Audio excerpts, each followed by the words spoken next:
दोस्तों सादर जय हिंद।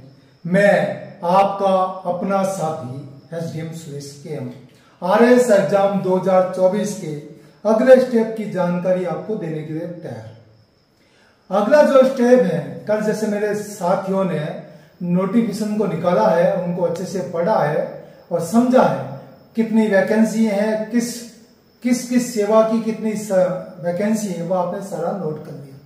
उससे क्या आपके दिमाग में एक खाका बन चुका है, एक नक्शा बन चुका है कि मुझे ये सर्विस के लिए इतनी चीजें देखनी है। अगला जो स्टेप है वो आता है आपका सिलेबस, आपका प्री का सिलेबस। और प्री का सिलेबस मेरे सभी साथी जो आरएस 2024 की तैयारी कर रहे हैं या करने वाला है और अपना मानस बना बैठे हैं कि इस बार मुझे आरएस को क्रैक करना है, तो वो सारे दोस्त इस आरएस 2024 के सिलेबस को प्रिंट आउट निकालकर अपने पास रखें और उसको अच्छे से पढ़ें। जब आप आरएस 2024 के सिलेबस को आप पढ़ना शुरू करेंगे, जैसे सिलेबस आया नहीं लेकिन मैं आपके सामने जिक्र 2023 का जो एग्जाम हुआ आरएस का, उसके सिलेबस को उठाकर आपके सामने जिक्र करना चाहूंगा। मैं अगर कहूं आपको कि आरएस 2024 के प्री एग्जाम में आपको 200 नंबर का पेपर होगा और 150 सवाल आपके सामने आएंगे। अगर अब आपके मन में दिमाग में सवाल आता है कि तैयारी कैसे है, तो पहला स्टेप सिलेबस निकालें और सिलेबस को पढ़ना शुरू करें। जैसे ही आप सिलेबस को पढ़ना शुरू करेंगे तो आपके सामने चार चीजें सामने नजर आएगी। मोटे तौर पर चार चीजें सामने नजर आएगी। पहला जो आपका पार्ट नजर आएगा वो होगा आपका राजस्थान। उसमें राजस्थान में हिस्ट्री भी आएगी, राजस्थान का ज्योग्राफी आएगा, राजस्थान का पॉलिटिक्स भी आएगा, राजस्थान का इकोनॉमिक भी आएगा। सारे मिलाकर चार जो आएगा मोटा मोटे तौर पर उसको जो राजस्थान का जीके के हैं। दूसरा जो पार्ट है आपके सामने वो होता है भारत का जीके, मतलब इंडियन जीके। जो तीसरा जो पॉइंट आता है जो science and technology plus reasoning और मैथ्स। और चौथा जो सबसे बड़ा पोर्शन भी है और आप सब की एक अच्छी पकड़ भी, जिसको सामान्य ज्ञान या वर्तमान जीके या करंट अफेयर्स का आप नाम लेते हो। मतलब कुल मिलाकर जो जीके का जो पहला पेपर है आरएस प्री पेपर, उसमें चार पोर्शन आपके सामने नजर आते हैं। जिसमें राजस्थान का अगर मैं बात करूं राजस्थान का, तो राजस्थान का इतिहास, कला, संस्कृति, साहित्य, परंपरा और विरासत की बात करूं, जो आपकी राजस्थान की एक किताब में सब कुछ मिल जाएगा। दूसरा राजस्थान की मैं बात करूं, आपको राजस्थान का भूगोल की बात हो जाएगी।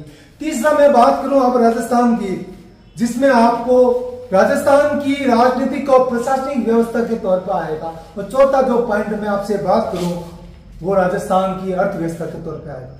मतलब आपके लड़ाई करने से एक ये आरएस 2024 का एग्जाम एक प्रकार की लड़ाई है, एक प्रकार का वार है, एक प्रकार का युद्ध है। उसको जीतने से पहले अपने दिमाग में आपको उससे जीतना पड़ेगा और दिमाग में जीतने से पहले यह देखना पड़ेगा कि आपकी ताकत क्या है और सामने बैठे आरएस 2024 विकराल दैत्य की ताकत क्या है। उसकी ताकत है भारतीय जीके, इंडियन जीके, दूसरा राजस्थान का जीके, तीसरा करंट अफेयर्स, चौथा साइंस एंड टेक्नोलॉजी और रीजनिंग और मैथमेटिक्स। इन चारों पोर्शन को आपको ध्यान में रखना है और फिर अपने तर्कस के तीरों को सामने निकालना। कोई मेरा मित्र है जो साइंस बैकग्राउंड से बिलोंग करता, तो उसको रीजनिंग और मैथमेटिक्स पढ़ने की जरूरत नहीं पड़ेगी। उसको एक्स्ट्रा फोर्स है, एक्स्ट्रा पावर है, वो आपको जीके में लगाना पड़ेगा। कोई मेरे जैसा बीए या बीकॉम वाला बनती है, उसको मैथ्स में ज्यादा ध्यान देना पड़ेगा।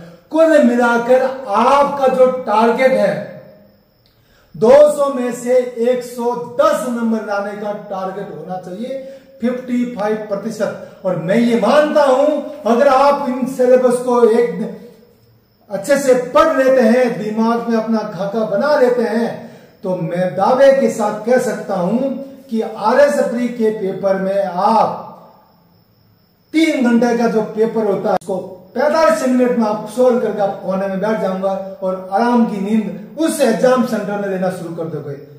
तो मेरा निवेदन है, आज का स्टेप मेरे जो साथी मुझसे जुड़े हुए हैं, जो तैयारी कर रहे हैं, वो सिलेबस को निकालें और सिलेबस को कम से कम 3 दिन तक लगातार पढ़ें। समझ में नहीं आया फिर पढ़े, और जहां जहां आपका किताबें कॉपी आपके पास सिलेबस है, अपने पास बुक्स है, नोट्स है, उनको उठाएं और देखें। तो मेरा आज का स्टेप यही है कि सिलेबस को निकालें, अपने सामने रखें और दिन में 10 बार पढ़ें, 3 दिन तक इसको पढ़ें। चौथे दिन में आपसे वापस मिलूंगा। अगर आपकी कोई क्वेरी है तो मुझे मैसेज कर सकते हैं पर्सनल नंबर पे, मुझे ट्वीट कर सकते हैं और मेरे यूट्यूब में भी लिख सकते हैं। मैं चेतावनी देता हूं और चुनौती देता हूं उन सब बंदों से कि मेहनत के सामने सब जीरो है। इसी मेहनत के बलबूते पर हम बेहतर प्रिपरेशन कर टॉप में ना आ जाएं तो आप अपना नाम बदल लीजिए, हम अपना नाम बदलेंगे। सादर जय हिंद, जय राजस्थान।